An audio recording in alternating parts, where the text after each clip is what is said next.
ressecados, cotovelos ressecados, até os cabelos sofrem com a desidratação e não é qualquer hidratante que resolve não, viu? Por isso eu recomendo a linha Bepantol Derma. Eles hidratam profundamente graças à provitamina B5, que restaura a hidratação e ajuda a manter os níveis de água.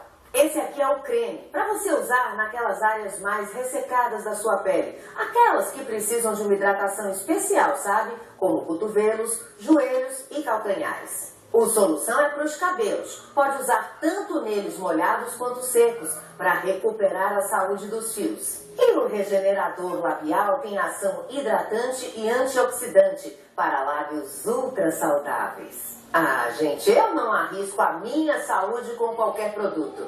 A linha Bepantol Derma tem fórmula exclusiva e é a única com a qualidade Bayer. Bepantol Derma, hidratação especial para pele, cabelos e lábios. Oh, graças a Deus! Hoje a gente veio entrevistar uma pessoa muito especial, que mora aqui, na região dos Mares, em Salvador. Ele é músico, ele é professor, ele é estudioso de acessibilidade e, sobretudo, é um ser humano ímpar, cheio de qualidades e de conhecimentos, que você vai ver agora. E cheio de linda família. Essa é a dona Leci, a mãe dele. Tudo bom, dona Leci? Obrigada por nos receber aqui. E essa aqui é Fran, a esposa, a digníssima do nosso entrevistado. Qual é a característica do seu marido, assim, que você mais admira? O homem que ele é. Quanto tempo de casamento? 3 anos. 3 anos de casados, né? Então você agora vai nos levar e nos conduzir para essa verdadeira viagem nesse mundo do nosso entrevistado, que você vai conhecer. E o nosso entrevistado de hoje acaba de chegar em uma palestra em Curitiba. Pois é, estudar, ser inteligente e ser um ser como ele, Danício, de que eu estou falando, de Marcos Welby. Tudo bom? Que prazer, Daniela Prata. Tudo nosso, que você é uma pessoa assim. Nossa Senhora. Aliás, você foi dar palestra lá em Curitiba a respeito de quê? Eu fui convidado para falar sobre educação inclusiva e acessibilidade. É uma cidade que é padrão no país, né? Então, olha o desafio. Né? Nós temos a cidade de Curitiba, que é modelo para todo o país em termos de acessibilidade. E eu tive essa oportunidade de ser convidado por eles na Biblioteca do Estado do Paraná. Por que Marcos Welby é modelo para nós? É o que você vai saber nessa prosa para mais de metro. Chegue mais! Nessa. Como pode um peixe vivo viver fora da água fria? Estamos tratando de inclusão. E essa é a mola propulsora do trabalho de Marcos Welby, que é professor da rede municipal, é uma pessoa com deficiência visual, mas que supera todas as barreiras e consegue transformar, não é, Marcos? Essa palestra que você foi fazer em Curitiba mesmo foi sobre isso, né? Como é que é esse trabalho? É verdade. Eu tive essa sexta-feira agora na Biblioteca Pública do Paraná. E para mim foi um desafio, porque falar de acessibilidade em uma das cidades que se tem bastante recursos, né? Porque quando se fala de acessibilidade, a gente pensa em recursos também. E eu tive com a convite do pessoal do Estado a levar essa fala, né, daqui de Salvador, que a gente está trazendo junto com as crianças, junto com esse trabalho meu no município, de trabalhar a questão da inclusão, da acessibilidade, que é muito mais do que o que a gente pensa. Né, de que se trabalhar apenas um aspecto do ser humano, a gente consegue. Eu acho que é você pensar na atitude, na forma de ser das pessoas, de pensar essa acessibilidade.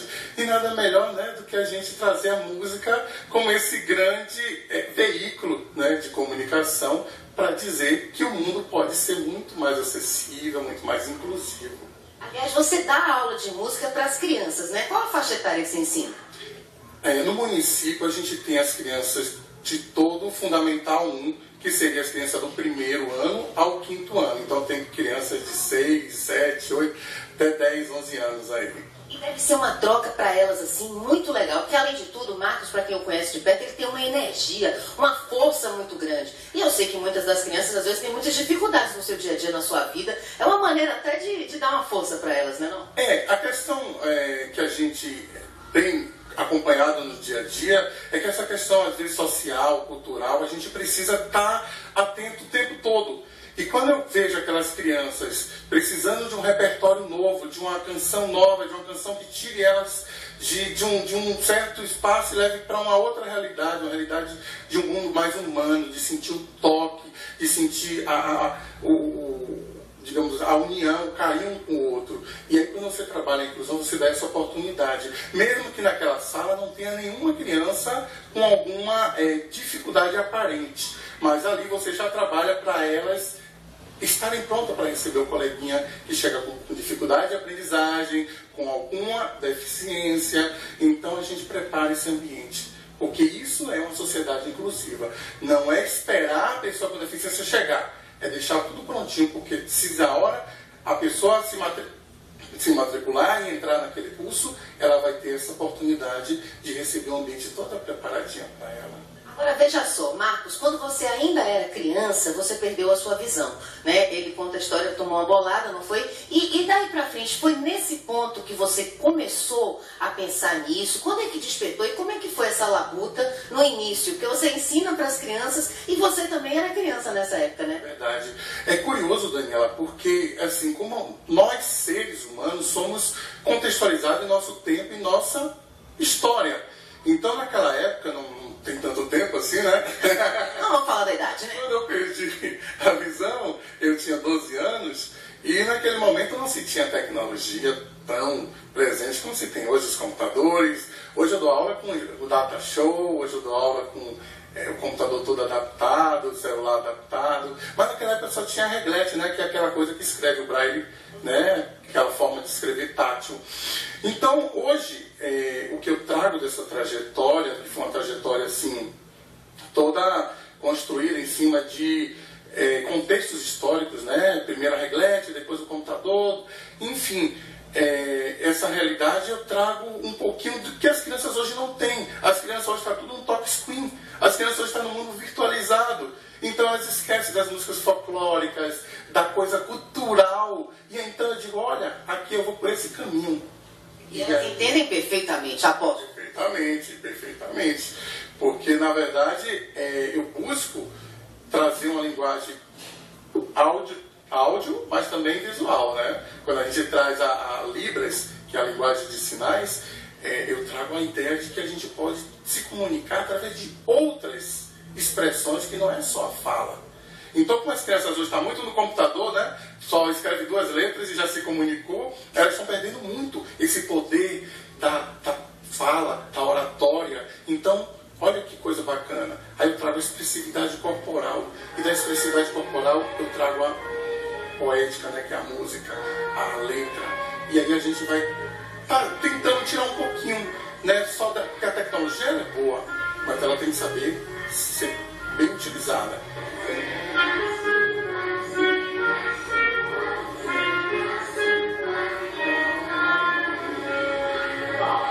Palmas para Marcos Welby, que coisa maravilhosa! E é exatamente sobre esse assunto que Marcos trata nesse livro aqui, Uma Escola Inclusiva Requer uma Sociedade Inclusiva, Avanços e Desafios. Esse foi o seu primeiro livro, Marcos? Esse é o primeiro livro que eu lanço sozinho. Eu tive vários artigos já publicados, mas em coletâneas com outros colegas. Esse é a primeira edição de um livro meu. E esse aqui, contém o que esse livro?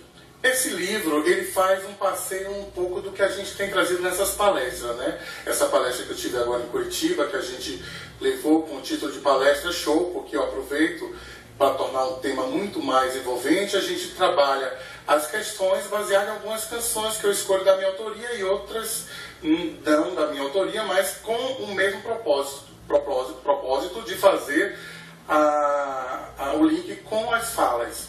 E aí, nesse livro eu digo que alguns pontos são importantes. Por exemplo, a família, eu aponto como fundamental na questão da inclusão, que seria, digamos assim, uma célula menor de um tecido social, né, gigante. E eu parto para outros pontos, que é a escola, que seria a segunda instituição depois da família, e aí vou caminhando, trabalhando um pouquinho sobre questões da arte, como a arte pode ser inclusiva, mercado de trabalho, que é muito importante, existem muitos equívocos, e aí eu vou contando algumas histórias curiosas também nesse livro. Tem muitas histórias. Por quê? Conta uma pra gente. Eu vou contar. Essa foi muito curiosa, porque foi aqui em Salvador.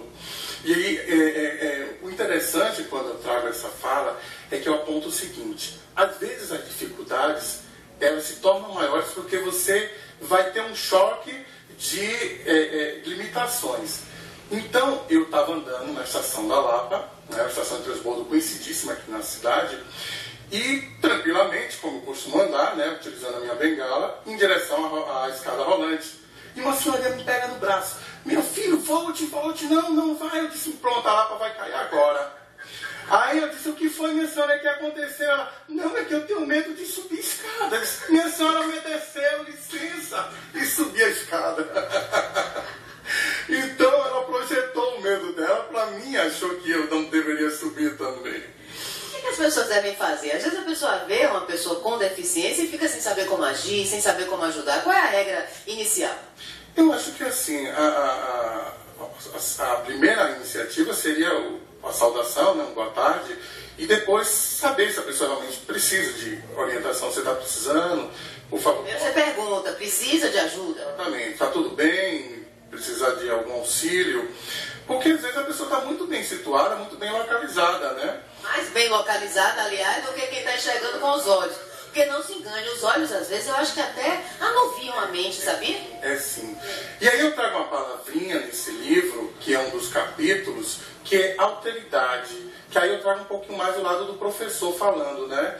Porque aí eu vou ter que, assim, eu vou colocar um pouquinho. Alteridade seria a junção de duas palavras, né? Que é o alter e o identidade, que seria a identidade do outro. A gente está muito acostumado a querer que as pessoas sejam igual a gente. E a gente não quer a identidade do outro. A gente procura anular. Sem saber, a gente anula. Então o exercício da alteridade seria esse exercício da identidade do outro. De eu perceber o outro a partir do outro. Eu vou ver enxergando, mas ele não vê enxergando, ele vê de outras formas. Ele vê pegando, ele vê cheirando. Então, esse exercício é necessário. A primeira pergunta que você me fez: o que as pessoas devem fazer? Seria compreender, por isso que eu indico esse livro, e ele está em algumas livrarias aqui em Salvador, para que vocês tenham acesso a um pouquinho dessa leitura. Eu procurei não trabalhar de forma tão rebuscada, é uma coisa bem fácil de compreensão, e aí eu trago essa ideia: vamos entender o outro, mas a partir do outro, senão a gente vai criar uma barreira. Eu vou impor o meu jeito de ser, de pensar para você. Então isso em qualquer relação, né, a gente precisa entender que o outro é o outro e que eu sou eu. E nessa questão, né, da pessoa com deficiência, eu vou ter que entender da forma que ele tem de pensar, de perceber. E é tão curiosa a sociedade como é. Quando eu falo em sociedade, por isso que eu digo que uma sociedade é uma escola inclusiva, precisa de sociedade inclusiva, porque a sociedade somos nós, né? Então nós somos parte dessa sociedade. E aí quando eu trago essa ideia do social, é exatamente o que acontece no cotidiano da sociedade. Aí olha só. Aí vou eu andando naquela pista tátil, né? Para quem não sabe o que é pista tátil, é aquela sinalização que tem no solo e tal. Aí teve um dia que eu me afastei um pouquinho assim, mas eu estava me orientando por ela, né? E alguém gritou: você está fora do trilho! Eu se virei trem agora. Não saia do trilho. Não pare na pista. Então as pessoas entendem, assim, claro, a pista está lá para me orientar, mas em algum momento eu posso sair um pouquinho, né? Não tenho direito nem sair um pouquinho do trilho. Tá fora do trilho é a sociedade, ué, porque ainda não entendeu as coisas direito, moço. Pois é, e eu vou me divertindo e vou contando essas histórias para as pessoas, e as pessoas vão curtindo, e isso é legal, porque vai cair na ficha, ó. Né? As pessoas vão vendo: poxa, a coisa é tão simples, eu dificulto tanto. E às vezes a gente mesmo é que dimensiona de uma outra maneira. É que Narciso acha feio o que não é espelho. Tem isso ainda, né? Exatamente. É a questão de você querer ser você na sua beleza, na sua forma de ser, e não perceber que o outro também tem a beleza dele. Quando eu era pequena, toda tarde na casa da minha avó, uma coisa era certa: ia ter um bolo fofinho, fofinho e delicioso. Naquela época eu não sabia como ela conseguia acertar sempre, mas agora eu sei.